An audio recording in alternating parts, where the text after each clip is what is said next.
누가복음 10장 25절에서 26절까지 보겠습니다. 누가복음 10장 25절에서 26절요. 그러므로 봐라. 어떤 율법사가 일어나 그 예수를 시험하고 있다. 그는 말하고 있다. 선생님, 무엇을 해야 합니까? 내가 영원한 생명의 상속자가 되기 위하여.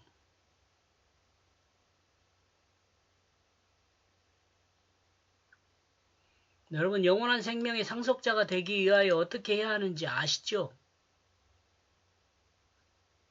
이미. 근데 이제 여기서 이 율법사라는 사람이 물어보는 것을 통해서 우리가 다시 한번 기억을 되살려 봐요. 어떤 율법사? 본문에 등장하는 어떤 율법사가 누구일까요? 누가복음인 본문에서 율법에 대해서 하나님을 사랑하는 것과 이웃을 사랑하는 것으로 말씀하고 있습니다. 10장 27절 아직 안 나와요. 27절에 나와요. 특히 예수님과 바울은 율법을 해석함에 있어 이와 같이 해석이 나타납니다. 의도된 말이에요. 제가 의도적으로 쓴 말이에요. 특히 예수님과 바울은 율법을 해석함에 있어 이와 같이 해석함이 나타나는 이런 의미에서 본문에 등장하는 율법사가 의도된 거 나옵니다. 바울이 아닐까 이런 생각을 하는 거죠. 저는 바울이 아닐까. 제가 바울이라고 생각한 이유는 뭐냐면 바울은 율법에 대한 분명한 자신의 의견을 밝히고 있으며 또한 본문에서 율법이 말하는 것과 율법에서 말하는 의미가 바로 하나님의 사랑과 이웃사랑이라고 분명하고 밝히고 있기 때문에 저는 그렇게 생각하는 거라죠. 또한 바울은 로마서와 갈라디아에서요. 율법은 하나님을 사랑하는 것과 이웃을 자기 몸과 같이 사랑하는 것이라고 밝히고 있어요. 만약 이것이 사실이라면 바울의 다메섹 회심 사건은 갑작스러운 회심이라고 할 수 없죠. 이때 약간 예수님한테 영향을 받은 거다라고 볼 수 있어요. 예수님께서 율법사와 율법의 정의에 대해 정답 처리를 했으며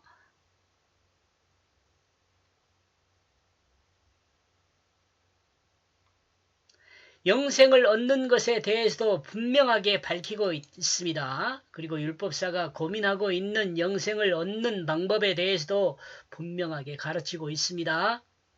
예수님은 영생을 얻는 방법에 대해서 모든 삶을 통해 하나님을 사랑하고 또한 이웃을 자신의 몸과 같이 사랑하는 것이다 라고 정리를 했어요. 곧 영생을 얻게 되는 것이라고 말씀하고 있습니다. 이것이 하나님 사랑 이웃 사랑이요. 이것이 영생을 얻게 되는 것이라고 하나님이 말씀을 하셨어요. 예수님이 이 청년에게 가르쳤어요. 율법사한테. 이는 구원의 당사자인 예수 그리스도가 가르치고 있는 진리의 말씀입니다. 구원의 당사자. 만약 어떻게 해야 영생을 얻을 수 있냐는 마태복음 19장 16절에 질문했던 그 부자 청년이 이 부자 청년하고 저는 같은 사람이 아닌가 이렇게 생각을 보는 거예요. 왜냐하면 부자 청년도 바울일 가능성이 있고 여기에 등장하는 율법사도 바울일 가능성이 있다 이렇게 생각을 한 겁니다. 예수님은 이 부자 청년을 제자로 부르셨습니다. 이 부자 청년을 제자로 불러요. 19장 20절에 나를 따라와라고. 예수님은 제자를 베드로, 요한, 야고보 이런 사람들도 나를 따라오라고 불러요. 부를 때. 이게 여기 등장하는 사람도 그 제자로 불렀다라고 저는 생각하는 거죠. 이렇게 생각해 볼 때 부자 청년이 바울이었을 가능성이 있다는 거죠. 왜냐하면 이 부자 청년의 모습과 바울이 많이 닮아 있기 때문에 그래요. 영원한 생명의 상속자가 되는 것은 하나님 말씀을 마음에 심어 하나님 말씀의 뜻을 따라 이해하고 하나님 말씀의 뜻을 행하는 것입니다. 이거 답이에요. 정답이에요.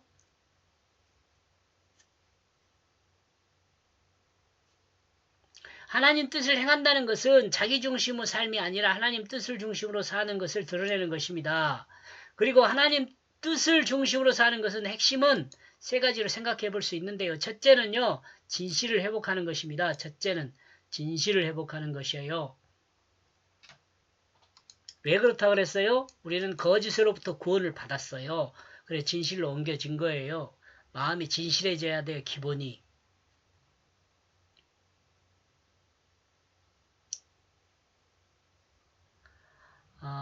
그 다음에 두 번째는 이제 그것 저 설명을 하는 내용이에요. 이게 진실에 대한 설명을 하는 내용이에요. 근데 제가 여러 번 설명을 했으니까 넘어가려고요.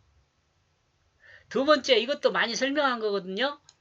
두 번째는 뭐냐면 사랑을 회복하는 거예요. 하나님의 사랑을 회복하는 거죠. 여러분 사랑에 대해서도 많이 설명을 했죠. 하나님 사랑이 뭐라고요? 자신의 자리를 내어주는 것이 하나님의 사랑이에요. 진실한 사랑은 이게 하나님의 사랑은 자신의 자리를 내어주는 거예요. 첫 번째 진실을 회복하는 거, 두 번째 하나님의 사랑을 회복하는 거. 그 다음에 세 번째 모습은 무엇이냐? 섬기는 것으로 드러나요.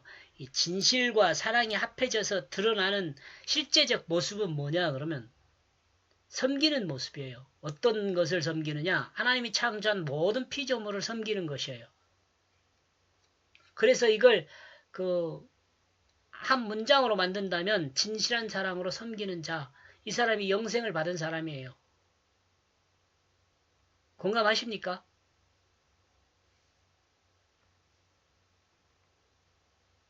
이와 같은 사람은 영원한 하나님 나라 상속자라고 할 수 있습니다. 어떤 사람이요?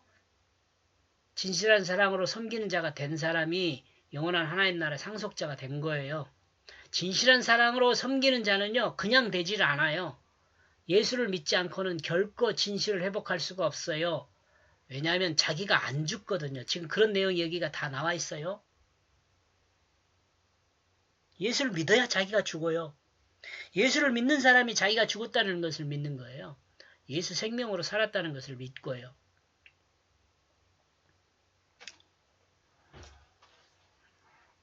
(26절) 이리하여 그는 그 자신을 향하여 말했다. 그 율법 안에서 무엇라고 기록되어 있으며 너는 어떻게 읽느냐.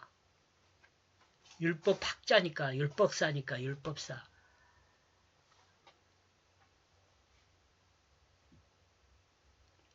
예수님 어떻게 영원한 하나님 나라 상속자가 될 수 있느냐는 질문에 하나님이 어떻게 말씀하냐고 묻고 있습니다. 특히 중요한 내용 너는 그 말씀을 어떻게 읽고 있느냐는 질문이죠.